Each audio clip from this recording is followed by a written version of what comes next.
Hi అండి అందరికీ. సర్ది దగ్గు వచ్చినప్పుడు నోటికి ఏం తినాలనిపించదు. ఇలా ఎల్లిపాయతోని కోడిగుడేసి ట్రై చేయండి. చాలా బావుంటుంది. 25 గ్రామ్స్ ఎల్లిపాయలు తీసుకుని ఒక మిక్సీ జార్‌లో వేసుకోండి.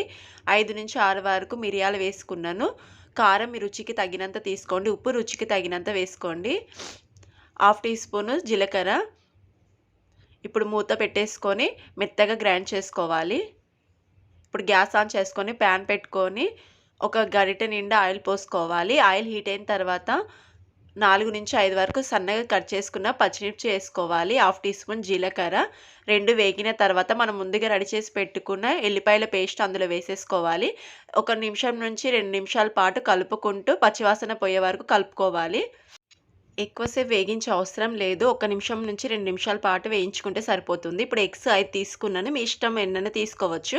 ఈ విధంగా మొత్తం పగలగొట్టుకొని వేసుకోవాలి. వేసుకున్న తర్వాత కలపకూడదండి. 2-3 నిమిషాలు ఈ విధంగా ఉడకనివ్వాలి. ఉడికిన తర్వాత చూపిస్తా చూడండి. ఈ విధంగా ఉడికిన తర్వాత మళ్ళీ తిప్పుకొని మళ్ళీ 1 నిమిషం 2 నిమిషాల పాటు వెనక సైడ్ కూడా అదే విధంగా కుక్ చేసుకోవాలి. చూడండి తిప్పి చూపిస్తున్నాను మొత్తము. ఈ విధంగా రెండో సైడ్ కూడా 1 నిమిషం 2 నిమిషాల పాటు కుక్ చేసుకోవాలి. అంతే అండి, చాలా ఈజీగా అయిపోతుంది. ఈ విధంగా అయిన తర్వాత ఒక దాంట్లో 2 కట్ చేసుకోవాలి. అలాగే అన్ని ఎగ్స్ కూడా అదే విధంగా ఒక దాంట్లో 2 కట్ చేసుకోవాలి.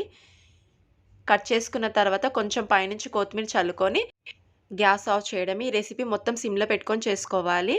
ఇలాంటి ఈజీ రెసిపీస్ కావాలంటే నా ఛానల్ని సబ్స్క్రైబ్ చేసుకోండి. ఈ రెసిపీ ఎలా ఉందో కామెంట్లో తెలియండి. మీకు వీడియో నచ్చినట్లయితే ఒక లైక్ అయితే ఇవ్వండి. ఫస్ట్ టైం ఎవరైనా నా ఛానల్ చూసే వాళ్ళు ఉంటే లైక్, షేర్, సబ్స్క్రైబ్ చేసుకొని బెల్ ఐకాన్ క్లిక్ చేయండి.